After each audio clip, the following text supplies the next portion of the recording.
je regarde la pierre encore une fois, mais ça correspond pas à ma date de naissance. Et là, je demande à ma mère, je me dis, mais maman, il y a quelque chose qui va pas. Vraiment, on est dans un silence complet avec les montagnes. Et là, je me dis, il y a quelque chose qui va pas. Je la re-questionne. Et là, elle me dit, est-ce que tu es sûre de vouloir la vérité? Je dis, bah oui. Je dis, oui, oui, je veux savoir. Je m'imagine pas encore cette annonce-là. Bien au contraire, je m'imaginais pas ça encore naïve comme un enfant. Et là, elle me dit, bah tu t'es pas sortie de mon ventre, elle me fait des gestes, mais t'es de mon cœur. Donc voilà, avec ses propres paroles. Même si on n'est pas touché par l'adoption ou par la kafala ou tout autre, en tant que musulman et musulmane, on a ce devoir, cette responsabilité d'aller rechercher des informations. J'incite tous les musulmans, les musulmanes à s'informer, à ne pas se laisser dans des choses très superficielles. Quand on parle d'orphelins, on parle pas simplement des orphelins à l'autre bout du monde ou des orphelins avec des affiches où on voit des enfants qui pleurent et on doit faire des dons. C'est pas ça qu'un orphelin. Bien plus qu'un podcast dédié aux femmes,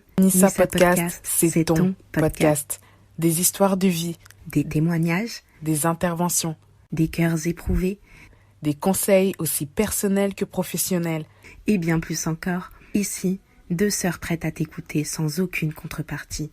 2 sœurs aussi ambitieuses que passionnées de faits de société. 2 sœurs qui souhaitent qu'à ton tour, tu fasses de tes difficultés la cause d'une force implacable et d'une foi inébranlable. Oui, car Allah ne nous a-t-il pas dit qu'après la difficulté est certes une facilité? Tu es là, nous sommes aussi. Ta voix compte, ton parcours nous inspire. Assalamu alaikum wa rahmatullahi wa barakatuh.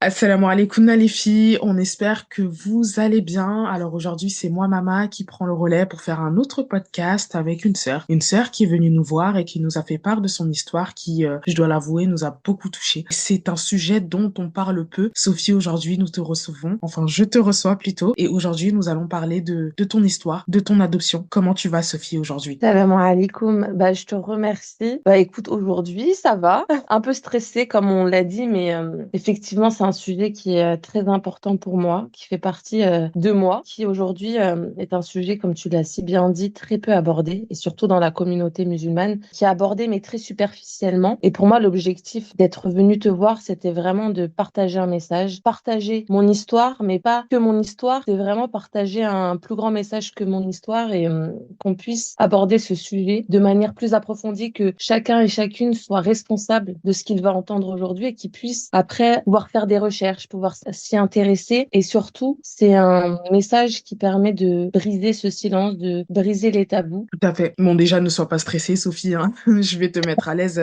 tant que je peux. Et l'objectif ici, c'est vraiment pas de rendre tabou le sujet de l'adoption. Justement, c'est d'en parler, comme tu l'as très justement évoqué. Donc, c'est ce qui m'amène à ma première question. À quel âge tu as découvert ton adoption, Sophie? Alors moi, j'ai découvert mon adoption il y a 2 ans, donc quand j'avais eu 31 ans. Donc j'ai découvert mon adoption en Algérie. Et justement, bah, tu as découvert ton adoption en Algérie. Est-ce que tu peux nous raconter dans quel contexte tu as découvert la vérité? Dans quel contexte tu as pu retracer ton histoire? Alors avant de raconter la révélation, puisque c'était une vraie révélation, c'est important un peu que j'aborde mon contexte familial.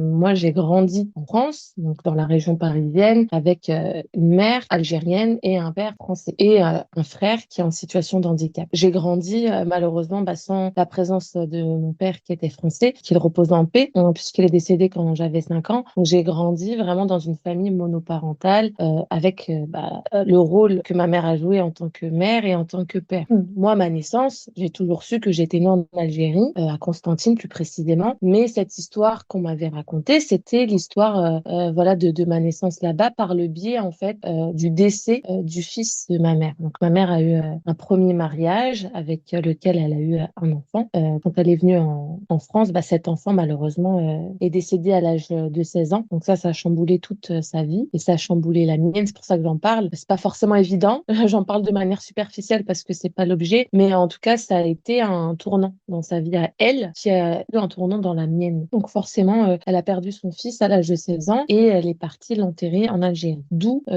l'idée que moi, j'étais née là-bas. Elle était enceinte de moi quand elle a pris l'avion et elle a accouché là-bas. Donc en fait, je suis née dans l'histoire qu'on m'a racontée d'un décès. Et en même temps, bah, subhanallah, moi je me disais, c'est incroyable parce qu'elle a perdu un fils, mais elle a gagné une fille. Donc entre la mort et la vie, et c'est tout le cheminement qu'on vit hein, spirituellement, c'est ça, on chemine entre des vies et des morts. L'objet de ma naissance était incroyable. Et en même temps, elle était tapis d'ombre, que je ne connaissais que ça. Je n'avais pas moi-même, subhanallah, je n'avais pas conscientisé certains questionnements. Bien au contraire, j'avais moi-même, subhanallah, renfoui certains éléments. Je me contentais en fait de cette explication-là parce que c'était quand même douloureux. On part questionner sa mère sur le fait qu'elle a perdu un fils, le fait qu'elle soit venue en France, etc.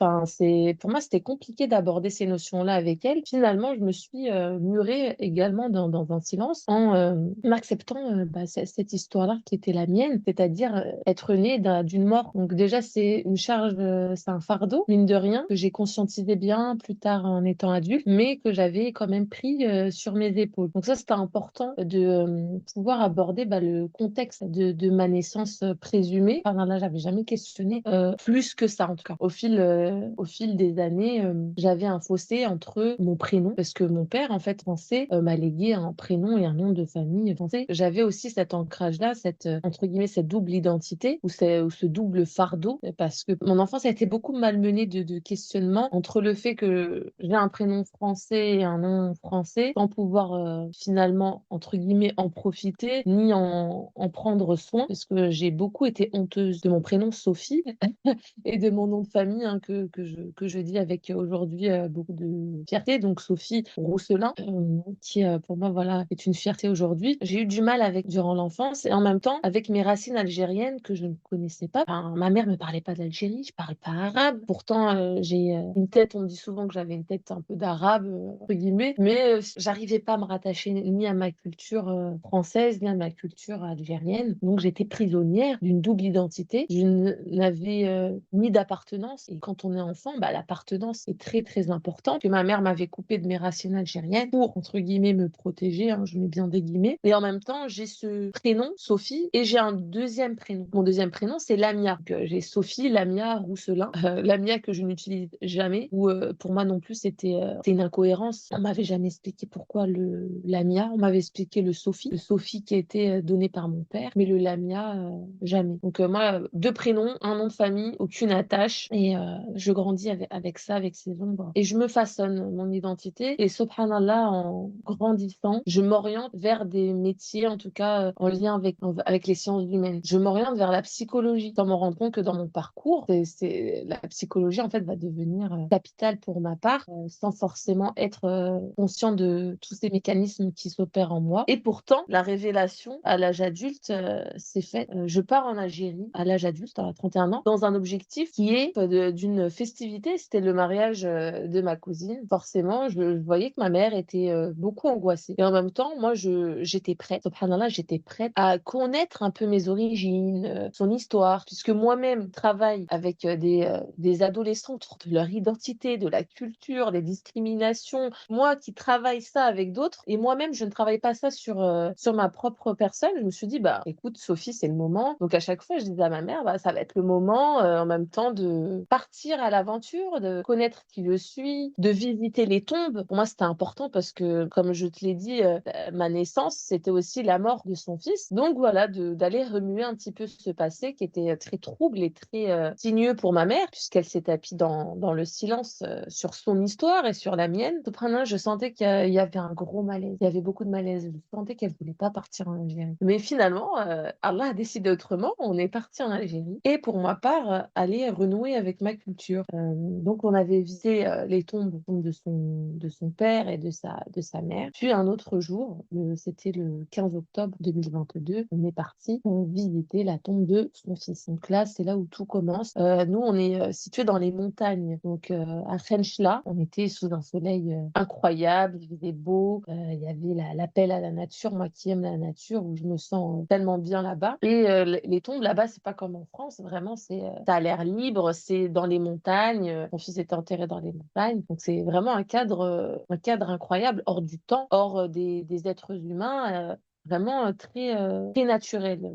Je me sentais apaisée, je me sentais excitée, je me sentais en même temps triste parce que bah, c'était une ouverture vers l'histoire de ma mère et vers la mienne, puisque sa mort et ma naissance ont incidé. On arrive devant la tombe de son fils, on arrive vers la terre. Il y a une stèle qui est là, qui est écrite en arabe. Moi, je ne comprends pas l'arabe, mais forcément, il y a des chiffres, hein, il y a des dates. Et dans cette date, voilà, il y a la date de décès. Donc, je fais une pause, je regarde. Et à un moment, c'est la révélation, il y a quelque chose qui va pas. Il y a quelque chose qui va pas sur cette pierre. La date de décès, c'est la date où il y a écrit 1989. Je bug quelques secondes, je regarde la pierre encore une fois, mais ça correspond pas à ma date de naissance, qui est moi, c'est 1991. J'ai un doute, je me questionne, j'ai un doute. Et là, je demande à ma mère, je me dis, mais maman, il y a quelque chose qui va pas. Vraiment, on est dans un silence complet avec les montagnes. Et là, je me dis, il y a quelque chose qui va pas. Je la re-questionne. Et là, elle me dit, est-ce que tu es sûre de vouloir la vérité? Je dis, bah oui. Je dis, oui, oui, je veux savoir. Je m'imagine pas encore cette annonce-là. Bien au contraire, je m'imaginais pas ça encore naïve comme un enfant. Et là, elle me dit, bah tu t'es pas sortie de mon ventre. Elle me fait des gestes, mais t'es de mon cœur. Donc voilà, avec ses propres paroles, j'ai un instant de choc.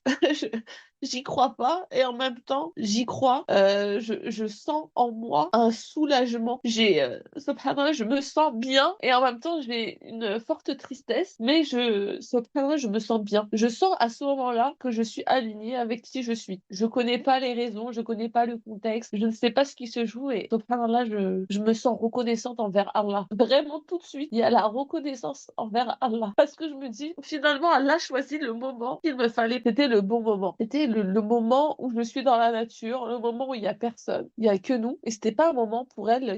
Elle souhaitait pas après coup. Elle me dit, elle souhaitait pas forcément m'en parler à ce moment-là. Elle voulait m'en parler après le mariage, etc. Mais Allah, c'est là où la spiritualité, où la religion, en tout cas, et pour moi, est forte et que Allah a décidé autrement. Allah a décidé que ce moment-là, c'était le bon moment pour moi, le moment de la révélation. Et ce moment-là, il est unique parce que tu te retrouves loin de tout, de toute civilisation, et tu te retrouves avec cette annonce. On n'était pas seuls, on était accompagnés de la famille de ma mère qui était plus en retrait. Eux-mêmes ne comprenaient pas ce qui se jouait. C'est ça qui était troublant. On est dans une révélation choc et en même temps une mise à l'écart de sa propre famille. Et je dois tenir en fait. Je tiens. J'ai cette révélation, elle m'en dit pas plus. Je dois retourner dans la voiture. Je pleure autour dans la voiture, ils comprennent pas. Personne parle. C'est encore, on est dans ce silence-là, dans ce mutisme-là. Et moi, je suis sur mon téléphone et j'écris. J'écris l'heure à laquelle. Bon, bah, non, Subhanallah, c'est venu d'un coup. J'écris l'heure, j'écris, voilà, c'était le 15 octobre, il était 14h30. J'écris mes sentiments parce que je veux pas oublier cet instant-là. Et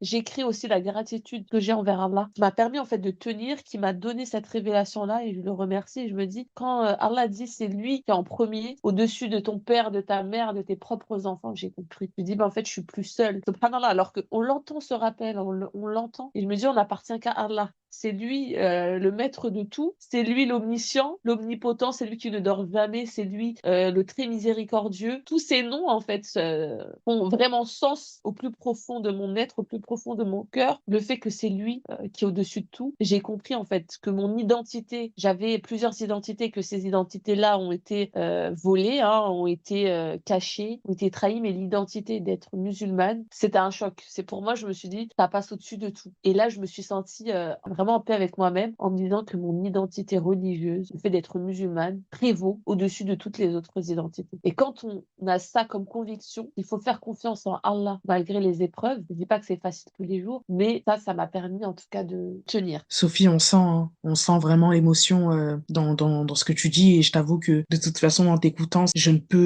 peux que qu'adhérer à ton émotion et je la ressens du profond de mon cœur. C'est très compliqué, c'est vrai, quand on apprend ça comme ça. J'irai pas jusque dire que c'est un hasard parce que pour moi, il n'y a pas de hasard, c'est Allah qui fait les choses comme tu l'as évoqué, mais on sent vraiment qu'aujourd'hui encore, ça te marque. On sent encore que cet instant-là, tu ne l'oublieras pas et de toute façon, c'est quelque chose qui ne s'oublie pas, d'autant plus que tu l'as appris au moment où tu avais un âge assez, entre guillemets, avancé. 30 ans, une trentaine d'années, c'est pas vieux, c'est pas ce que je veux dire, mais tu l'as appris à un âge où déjà, tu avais déjà compris ce que c'était que la vie. Il y a une différence entre si je l'aurais appris alors que j'avais 9 ans, et je l'apprends alors que j'ai une trentaine d'années. Là, en fait, la réflexion n'est plus du tout la même. Les sentiments ne sont plus du tout les mêmes. Mais khair, Inch'Allah, c'est ce qui m'amène à te poser la question, comment tu as réussi à accepter cette vérité? C'est-à-dire que tu nous en as parlé brièvement là, mais pour que les autres comprennent, donc les filles qui vont écouter ce podcast-là, comment on arrive à accepter ce type de révélation? Comment est-ce qu'on arrive à s'en remettre? Je pense qu'on s'en remet jamais parce que ça fait partie de nous, c'est indélébile, c'est marqué au fer rouge sur nous. On s'en remet pas. On peut atténuer la douleur, mais c'est par vague parce que par moment, en tout cas pour ma part, je parle en mon nom parce que chaque personne qui ont reçu des révélations, chaque personne va avoir un ressenti différent. Mais pour ma part, on s'en remet pas, mais on est dans des phases de deuil, dans plusieurs étapes de vie, et plus on a d'expérience aussi, plus on a de nouvelles choses aussi qui s'annoncent dans nos vies, et on va voir cette épreuve d'une manière différente. Mais en tout cas, la première chose, c'est, comme je l'ai évoqué, c'est déjà la foi. Moi, c'est Allah qui m'a permis d'être mieux dans l'acceptation. Il y a eu des périodes très sombres, périodes sombres où je ne voulais plus rien faire. Et c'est OK, en fait, j'ai accepté aussi ça. Ces temps off, c'est important aussi pour s'oxygéner, de ne pas culpabiliser. C'est facile à dire, mais en tout cas, de tenter de ne pas culpabiliser, d'avoir un temps pour soi. Et j'ai pris ce temps pendant plusieurs mois, j'ai pris un temps pour moi off où je voulais pas forcément voir des personnes, où je voulais pas forcément parler aussi. On n'a pas envie de répondre aux questions. On a juste envie de passer en fait ce cap-là seul, de répondre aux questions si je le souhaite, mais en tout cas de ne pas être dans ces réponses pour les autres. Parce que moi-même, j'ai pas toutes les réponses aujourd'hui. Même aujourd'hui, j'ai pas toutes les réponses. Donc c'est de prendre du temps pour soi. Également, ce qui m'a beaucoup ressourcée, c'est le collectif. Moi, je suis une personne qui aime énormément partager, énormément me ressourcer auprès du collectif. J'ai découvert une association qui, à l'époque, s'appelait Cœur en Or 213. Qui est, derrière ce compte-là, c'est une sœur qui s'appelle Sarah, qui elle-même aussi a une histoire d'adoption. Et par ce biais-là, bah, j'ai pu intégrer un groupe de sœurs musulmanes qui elles-mêmes, en fait, avaient eu enfin, un peu mon type d'histoire, où voilà, on avait des groupes de parole et chaque histoire était bien singulière. Les histoires d'adoption, c'est pas les histoires avec une représentation où c'est beau de sauver l'orphelin, mais en tout cas, dans cette partie-là de ma vie, le fait d'avoir été dans ce groupe de parole, le fait d'être toujours en contact avec Sarah, de toujours mener des combats pour pouvoir aborder ces sujets-là d'adoption de kafala, pour moi, c'est une thérapie. Ça m'a permis en tout cas de tenir sur la durée, puis après de prendre aussi le pouvoir sur mon histoire. Donc j'ai pu faire, quand j'ai appris la nouvelle quelques mois après, j'ai voulu faire un podcast avec une fille que je connaissais pas. Pareil, c'était vraiment comme ça, en recherchant, elle-même était adoptée, mais ça m'a fait du bien de pouvoir en fait prendre le pouvoir et de se dire, bah, toutes les personnes qui connaissaient mon histoire dans le silence, parce que c'était ça qui était le plus dur, c'est le fait que toute la famille soit au courant de mon adoption et que pendant des années, on faisait semblant de ne rien savoir. Bah, le fait d'avoir fait ce podcast pendant les premiers mois de l'annonce, ça m'a permis de me dire, bah voilà, je vous balance mon histoire, je prends le pouvoir sur mon histoire, je le montre au monde entier et c'est OK. Et je suis à l'aise avec ça, je suis à l'aise avec mon identité et je sais qu'Allah est toujours là pour moi et c'est ça le plus important. Donc voilà, moi je suis passée par ces phases-là, des phases un peu seules avec le collectif, des phases où je reprenais le pouvoir sur mon histoire pour pouvoir aller mieux. Et aujourd'hui encore, j'ai de la colère, forcément. Comme je t'ai dit, ça traverse des temps différents. Je me suis mariée l'année suivante, subhanallah, et j'ai eu un enfant qui aujourd'hui il a 4 mois. Et forcément, durant la période de grossesse et postpartum, les sentiments sont complètement différents. Mon état aujourd'hui par rapport à mon histoire n'est plus la même qu'il y a 2 ans. C'est-à-dire aujourd'hui, j'ai plus de colère, plus d'amertume. Je sais pas si c'est les hormones, mais aujourd'hui, en tout cas, plus d'amertume. Mais après, voilà, je me dis que, Inch'Allah, le temps fera que mon état sera plus apaisé. Et ok, je t'avoue que même moi, je suis assez scotchée par ton histoire, l'air de rien, parce que même si je l'ai pas vécu, on ne peut qu'accrocher à ce que tu nous racontes. Chaque réflexion que tu fais, franchement, ça reflète d'une sagesse qui est juste incroyable. Et j'imagine qu'il y a tout un travail psychologique, spirituel et même physique. Donc c'est important également de le souligner et de ne pas banaliser ce point-là. Aujourd'hui, Sophie, est-ce que tu as des contacts avec ta famille biologique, plus précisément, du coup, tes parents biologiques? Est-ce que tu sais ce qu'ils sont aujourd'hui, ce qu'ils deviennent? Est-ce que tu échanges avec eux? Ouais, alors ça, c'est la question en or. Bah, pas du tout, pas du tout. Aujourd'hui, aucun.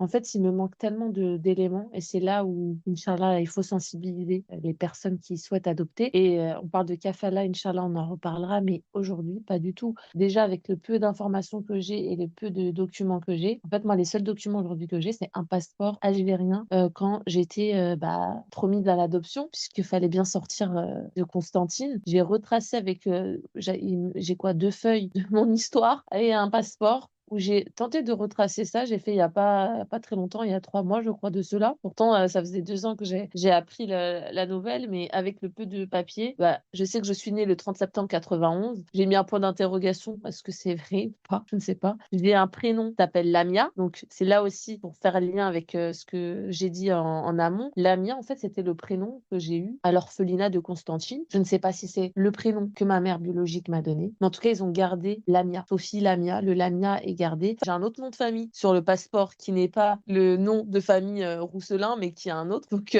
j'ai 2 noms de famille, j'ai 2 prénoms. Je ne sais pas du tout d'où vient ce nom de famille. Est-ce que c'est ce nom de famille, ce deuxième, c'est le nom de ma mère ou mon père biologique? Est-ce que c'est le nom de famille que l'orphelinat m'a donné? Toujours point d'interrogation. Après, j'ai noté le 11 novembre 91, tribunal de Constantine, demande de prise en charge. 12 novembre 91, passeport. 13 novembre 91, visa. 15 novembre 91, aéroport de Constantine. 15 novembre 91, Orly. 12 décembre 94, adoption plénière, avec le prénom Sophie Lamia Rousselin. Voilà, c'est ça que j'ai retracé, c'est ça que j'ai. Sinon, je n'ai rien d'autre. Et je trouve incroyable d'être passé aussi. Voilà, je sensibilise de kafala à adoption plénière du 30 septembre au 12 décembre 1994. Donc, il a fallu quand même 3 ans après d'être en adoption plénière. Et justement, ce terme kafala, tu l'emploies beaucoup, mais en fait, il faudrait que ça soit. Je pense que tu seras plus à même à expliquer ce que c'est que réellement ce terme kafala. Est-ce que tu peux nous dire ce que c'est pour que les sœurs qui nous écoutent comprennent un petit peu mieux? Du coup, je pense que c'est important vu que c'est quand même un terme qui fait partie aussi de ton histoire, hein, l'air de rien. Donc, est-ce que tu peux nous donner la définition de ce terme? Oui, bien sûr. C'est un terme que je ne connaissais pas du tout aussi.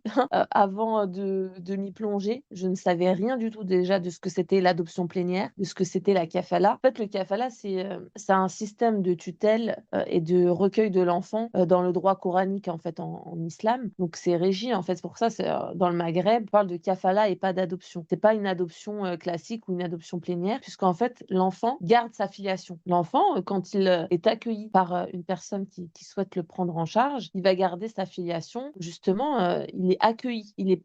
C'est pas l'enfant des personnes qui vont le recueillir. Ça, c'est important en fait. Cette charge-là, elle est importante. C'est pas comme une adoption plénière où l'adoption plénière, tu n'as même pas de filiation, te coupe de ta filiation. Et en islam, c'est interdit en fait de couper l'enfant de sa filiation, qu'il puisse en fait vivre sa vie, même jusqu'à l'âge où il peut partir. En fait, il est recueilli, il est pas l'enfant d'eux. Et ça, c'est très très très important. Bien au contraire, c'est important que l'enfant puisse garder sa filiation, puisse en fait avoir accès en fait à ces informations-là pour qu'il puisse grandir en fait de manière équilibrée avec son identité d'origine et de pas être coupé. C'est pour ça que l'adoption plénière en islam n'est pas autorisée. L'adoption plénière, ça consiste à couper la filiation, à prendre le patrimoine et le patronyme des parents adoptifs. Donc, d'où l'objectif, en fait, de ne pas couper cette filiation-là. C'est vraiment, je sensibilise à ce niveau-là, de respecter ce droit-là. Quand bien même on arrive dans des pays, voilà, occidentaux, c'est de se renseigner sur ce qui peut être fait, pas fait. Mais en tout cas, en islam, la kafala, ça fait partie de l'islam, d'où l'objectif de se renseigner sur sa propre religion, de se renseigner ce qui se fait dans les pays d'origine maghrébine, de pouvoir prendre en charge un enfant, c'est prendre en charge sa singularité, sa complexité, de pouvoir se dire que à l'âge, on va dire où il est en capacité de comprendre, de pouvoir lui expliquer son identité, sa culture, ses racines, qu'il puisse s'identifier à ses racines biologiques, mais en même temps, voilà, ses racines aussi qu'il a construit avec ses parents adoptifs. C'est de trouver en fait cet équilibre-là. Je dis pas qu'il est facile, et c'est pour ça que je remets pas la faute sur les personnes qui souhaitent voilà adopter. Mais c'est important de prendre en charge l'enfant dans sa globalité. On sélectionne pas un enfant avec des critères et se dire bah c'est mon enfant. Non, les gens, nos enfants, c'est un rappel. Nos enfants nous appartiennent pas. Ils appartiennent à Allah. Et ça c'est le plus grand rappel que j'ai eu quand j'ai appris mon adoption. C'est que même là, en étant mère, je sais que mon enfant ne m'appartient pas. Mon enfant ne m'appartient pas. Je vais l'éduquer, je vais l'aimer, je vais lui apporter sécurité, je vais lui apporter voilà les valeurs de l'islam, mais en sachant que mon enfant ne m'appartient pas. Et ça, c'est une grande sagesse qu'Allah m'a permis de découvrir et d'avoir lors de cette nouvelle, et d'où l'importance de connaître ce qui se joue, même si on n'est pas touché par l'adoption ou par la kafala ou tout autre. En tant que musulman et musulmane, on a ce devoir, cette responsabilité d'aller rechercher des informations. Là, par exemple, je parle de kafala, je parle d'adoption. J'incite tous les musulmans, les musulmanes à s'informer, à ne pas se laisser dans des choses très superficielles. Quand on parle d'orphelins, on parle pas simplement des orphelins à l'autre bout du monde ou des orphelins avec des affiches où on voit des enfants qui pleurent et on doit faire des dons. C'est pas ça qu'un orphelin. On peut être tous et tout orphelins parce que l'orphelin, même la notion d'orphelin, c'est le fait d'avoir l'absence d'un père ou d'une mère ou les deux. Moi-même, sans être adoptée, j'étais orpheline d'un père. Et puis en apprenant l'adoption, j'étais encore doublement orpheline de père et mère. Et on sait qu'en islam, l'orphelin, c'est sacré. L'orphelin, c'est important. C'est le fait de s'occuper d'un orphelin, mais c'est une récompense immense auprès d'Allah. Et c'est important de tenir en compte qu'il n'y a pas qu'un seul type d'orphelin. Donc quand on voit toujours les mêmes clichés sur les stéréotypes sur l'orphelin, il n'y a pas que ça. Et les causes et le contexte, il est varié. Et je veux parler d'une cause qui me touche particulièrement, c'est les pratiques aussi illicites en matière d'adoption et notamment dans la kafala, parce que malheureusement, la kafala a été détournée depuis plusieurs années par de la corruption. Et ça, c'est un sujet qui est aussi encore très peu abordé parce qu'il y a des enfants qui se font kidnapper, il y a des enfants qui sont volés, qui se font acheter, qui se font vendre. Également, il y a des fausses déclarations de naissance. Il y a des personnes qui sont adoptées, mais que même sur les papiers, il n'y a aucune information de leur adoption parce qu'il y a des fausses déclarations. Il y a des enfants qui sont séparés de leurs parents. Il y a des pressions aussi. On sait dans les pays du Maghreb avec les mères célibataires qui aboutissent notamment à des abandons forcés. Moi, j'aborde là mon histoire sans qu'aujourd'hui ne sache le contexte en fait de mon abandon, qui sont mes parents biologiques. Je n'ai aucune réponse à ça. Tu n'as pas d'informations vis-à-vis de tes parents et est-ce que tu as essayé d'en parler du coup avec ta maman adoptive? Alors, forcément, aucune information. Et quand on aborde le sujet, c'est toujours tendu. C'est pour ça que j'ai beaucoup de colère. Je me dis, où est la vérité? Où est le mensonge? Donc, en fait, ça a laissé des cicatrices. Et forcément, un enfant ou un adulte on a besoin de quoi pour grandir? On a besoin d'amour et on a besoin de confiance. L'amour, je l'ai eu en étant enfant. Mais la confiance aujourd'hui à l'âge adulte, elle est brisée. Dans le discours que ma mère me donne, c'est pas suffisant. Pour moi, aujourd'hui, c'est pas suffisant. Parce qu'elle n'a pas d'informations. Elle me dit qu'elle a aucune information, que les seuls documents qu'elle a, c'est 2 bouts de papier et mon passeport. Et le reste, elle a déchiré certains papiers et elle a perdu certains papiers. C'est dire, j'ai pas de suite, je ne connais rien, donc c'est à moi d'aller faire toutes ces recherches. Aujourd'hui, je me sens pas en capacité et c'est pour ça que je dis, quand les personnes souhaitent adopter, prenez l'individu, allez chercher, prenez l'histoire de votre futur enfant, on va dire, et d'aller chercher pour lui, en fait, d'aller prendre ses droits, de ne pas lui retirer ses droits, d'aller rechercher son histoire, quand bien même l'histoire elle est douloureuse, quand bien même il y a des zones d'ombre, le fait d'être parti chercher certaines informations, le fait d'avoir gardé certaines informations, ça va être important en fait dans la découverte, parce que quand on se sent ni français, ni algérien, ni avec une révélation qui s'avère où je suis algérienne, j'ai aucune racine, aucune profondeur avec qui je suis réellement, c'est pas évident. Donc aujourd'hui, j'ai pas de réponse, subhanallah.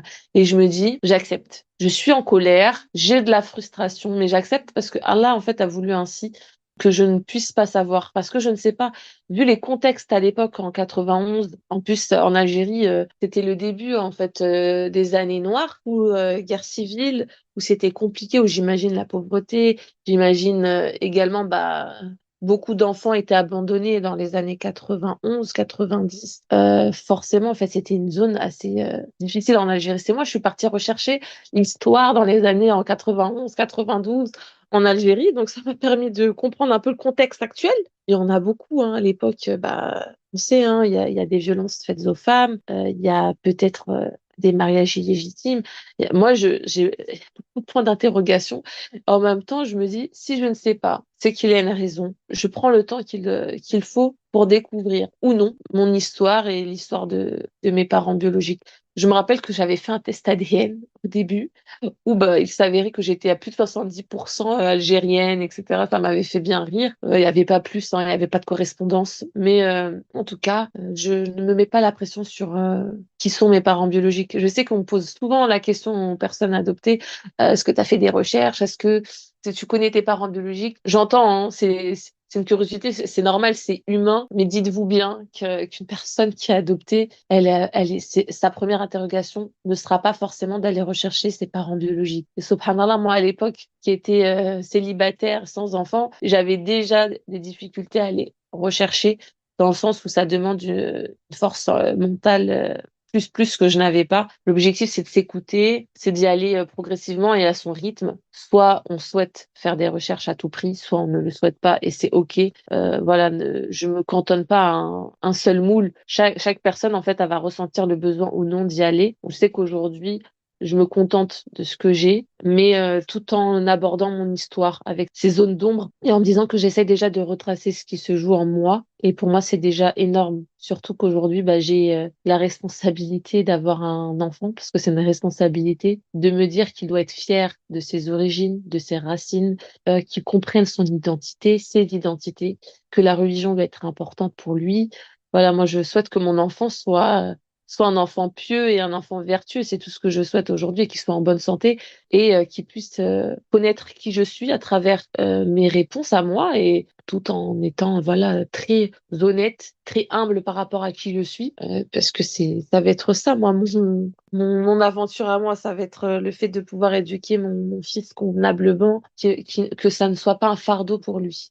Voilà, moi, c'est ça que j'invite à faire, c'est de travailler sur soi. Travaillons sur nous, travaillons la relation qu'on a avec Allah pour se sentir, voilà, on va dire des parents ou des personnes, on va dire, stables. C'est de trouver cet équilibre entre qui on est nous, la relation qu'on a avec Allah et la relation qu'on a au sein de la société. Je suis complètement d'accord avec toi. Vraiment, après, là, comme tu l'as dit, tu as une responsabilité, c'est d'éduquer ton enfant. C'est important également pour toi de savoir, du coup, bah, quelle est vraiment les valeurs que tu vas forcément transmettre. Donc là, à ce niveau-là, tu as forcément une responsabilité. Selon toi, quelle est la meilleure façon d'accompagner un orphelin? Au-delà de l'aspect religieux, comment on peut, nous, à notre humble échelle, accompagner un orphelin? Ça va être, voilà, selon moi et vraiment selon mon expérience, déjà accompagner un orphelin, c'est de pouvoir être soi-même en capacité de comprendre au moins un minimum qui on est, sa propre psyché. C'est très important, d'une part, de se connaître, entre guillemets, même si c'est très vaste. On peut se connaître par le biais des expériences, par le biais aussi d'un accompagnement thérapeutique, lorsqu'on porte le poids aussi un héritage transgénérationnel, de pouvoir aussi s'en défaire, hein, même si on ne l'oublie pas, ça va pas s'éclipser, mais de travailler sur soi déjà dans un premier temps, de travailler sur ses propres traumas, parce que forcément, ça a des conséquences sur l'enfant, qu'on soit orphelin ou non, mais déjà, dans un premier temps, c'est quand on envisage d'accompagner un orphelin, de l'adopter ou de le recueillir, c'est déjà de faire un travail sur soi, de pouvoir aussi être proche des associations qui font un travail monstre autour de la kafala, autour de, voilà, de l'adoption, pour mieux comprendre les enjeux. Également, c'est de pouvoir prendre en charge l'orphelin de manière vraiment globale, en prenant en compte l'aspect en fait psychologique, parce que mine de rien, quand on prend en charge un orphelin, on va se dire bah je le nourris physiquement, voilà, il manque de rien, je le nourris, je l'habille, c'est matériel, etc. On aborde très peu l'aspect psychologique. C'est important aussi de prendre cette complexité-là. Elle est invisible, forcément, c'est moins évident. L'objectif, c'est de trouver cet équilibre-là. C'est de se dire que oui, on répond à ses besoins, les besoins primaires de l'enfant, de l'orphelin. C'est très bien, voilà, besoin de sécurité, besoin d'amour, besoin, voilà, d'appartenance, le besoin, voilà, physique. Donc voilà, il mange, il dort, etc. Mais le besoin psychologique, il est là. Il est sous-jacent. Donc connaître l'histoire de l'orphelin, de l'orphelin, ça va être important. Des fois, on connaît pas l'histoire, mais il faut aller creuser. Moi, je dis, c'est une responsabilité d'accueillir un orphelin. c'est pas simplement j'accueille un orphelin parce que j'ai mes propres besoins. C'est de se détacher de ses propres besoins. Ça s'appelle de l'empathie. Il faut cultiver l'empathie. Comment on cultive l'empathie? Bah forcément, c'est de ne pas mettre en avant ses propres peurs, ses propres besoins. L'objectif quand on accueille un orphelin, c'est de prendre en charge l'orphelin dans toute sa sphère. C'est très complexe, mais c'est la responsabilité de celui qui va recueillir. Connaître son histoire, faire des démarches pour aller voilà, garder des traces de qui il est sans l'effacer, qu'il puisse à la fois être à l'aise dans sa propre identité, on va dire biologique, et en même temps qu'il puisse être à l'aise dans sa nouvelle famille. C'est pour ça que voilà, il faut faut beaucoup de rahma, il faut beaucoup de miséricorde. Voilà, c'est pour ça que j'essaie de mettre du point de vue des personnes qui souhaitent accueillir un orphelin. C'est encore plus complexe que si c'était un enfant biologique, parce que forcément, il y aura des troubles qui vont se développer ou non. Toi, quand tu as reçu la révélation, en fait, la réaction aurait pu être différente si, par exemple, tu l'aurais apprise à l'âge de 9 ans. Tu vois, un Mm. enfant de 9 ans, tu lui dis ça, enfin, bien sûr qu'il va il va entendre ce que tu lui dis, il va écouter ce que tu lui dis. Mais en fait, la réaction n'est pas la même, forcément. Et là, en fait, tu as pris beaucoup plus de recul sur la situation et aujourd'hui, tu arrives, en fait, à faire la part des choses, tout simplement. Les fiches visées, bien évidemment, en fait, on va mettre dans la barre d'infos un petit peu les petits conseils que Sophie nous a donnés et qui sont vraiment précieux, qu'il faudra, et vous pourrez, pardon, directement la contacter. On mettra ses coordonnées directement en barre d'infos. Au-delà de ça, on mettra également toutes les associations, enfin, tous les noms des associations qui pourront aider, du coup, les enfants adoptés, les orphelins, etc. La question fatidique aujourd'hui que je te pose, Sophie, comment tu Mm. te sens? Aujourd'hui, Aujourd'hui, dans quel mindset tu es? Comment tu arrives à avancer avec ça, en fait, tout simplement? Aujourd'hui, je me sens vraiment différente de la femme d'il y a 2 ans. Comme je dis, subhanallah, Allah est grand dans sa bonté, dans sa clémence. Il y a 2 ans, j'apprends la nouvelle. Et après, subhanallah, s'ouvre à moi le mariage. Je crois que tout le monde était étonné, mon entourage, mes amis. Je faisais les causes pour me marier avant. Et subhanallah, c'est à l'annonce de cette découverte-là, quelques mois plus tard, bah, je rencontrais mon époux. Et quelques mois encore plus tard, subhanallah, j'enfantais, quoi. J'étais enceinte et je viens d'être mère. Donc c'est pour dire aussi, je me sens reconnaissante toujours envers Allah de ce qu'il m'a permis d'avoir à ce moment-là. Et c'est pas donné à tout le monde. Chaque personne a son histoire bien singulière et je ne peux pas globaliser. Je peux pas globaliser et même donner des conseils génériques. Je sais qu'Allah nous facilite dans les moments de difficulté. C'est pas simplement des paroles. C'est quand il y a des moments de difficulté, il y a des moments de facilité. C'est pas simplement des paroles comme ça. C'est vraiment réel. Quand Allah le dit, quand on le sent vraiment au fond de nous, on sait. Et je m'y attendais pas. Donc ça m'a permis d'être encore plus reconnaissante envers Allah, dans le sens où il m'a permis l'ouverture en étant épouse, en étant mère. C'est tombé comme ça à un moment donné de ma vie. Je me sens également très fatiguée du fait de me battre encore une fois pour reconnaître qui je suis dans la quête identitaire. C'est frustrant puisqu'il y a encore des non-réponses. Pourtant, les personnes sont vivantes, subhanallah. D'être patiente encore dans les non-réponses, ça c'est des défis. Et en même temps, ma colère, ma frustration me donne ce gain de motivation, même s'il y a la fatigue, il y a ce gain de motivation de se dire bah, j'ai envie de lutter pour faire connaître ce que c'est la kafala, faire connaître l'adoption, les personnes qui sont adoptées, de porter la voix, pas pour toutes les personnes adoptées, parce que comme je vous ai dit, chaque personne a son histoire singulière, mais déjà, si je porte ma voix, pas pour raconter mon histoire, mais pour porter un message plus haut que ma propre histoire, je le fais. Et avec Sarah, voilà, on essaye de sensibiliser à la kafala, sensibiliser au parcours des personnes qui sont adoptées, parce qu'aujourd'hui, malheureusement, les personnes n'en parlent pas forcément. Personne fuit, en fait, c'est leur propre histoire, et je comprends. Il y a comme je vous ai dit, il y a des histoires très difficiles.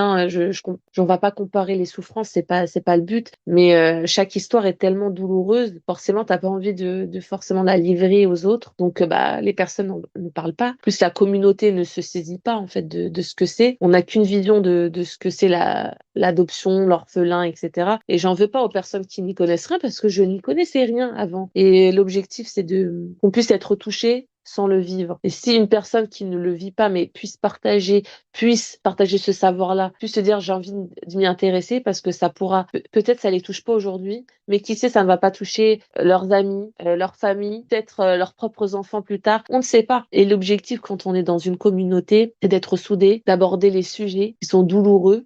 C'est ça l'idée aujourd'hui. Voilà, je suis dans cet élan-là, en même temps de combattre, de lutter, de sensibiliser, en même temps de fatigue de ma propre histoire, des non-dits et en même temps de la reconnaissance de ce que j'ai aujourd'hui, de pouvoir éduquer mon fils, de pouvoir voilà faire un nouveau cheminement. C'est une autre vie pour moi aujourd'hui, c'est une autre ouverture. Je me reconnecte à mon fils par l'observation de qui il est, à travers qui j'étais peut-être quand j'étais bébé, et je trouve incroyable. Voilà, l'observation du nourrisson, ça me prend au trip et je me dis, bah, subhanallah, Allah a donné un cœur noble et sain et pur au nourrisson. À nous de cultiver ça et de pouvoir préserver nos enfants. Et quoi de mieux que de préserver nos enfants en étant sincère, en étant honnête, en suivant en fait les traces du prophète, des prophètes et du prophète sallallahu alayhi wa sallam dans son noble comportement. Voilà, de transmettre des valeurs, que ces valeurs soient en fait en nous et qu'on puisse les partager aux plus jeunes.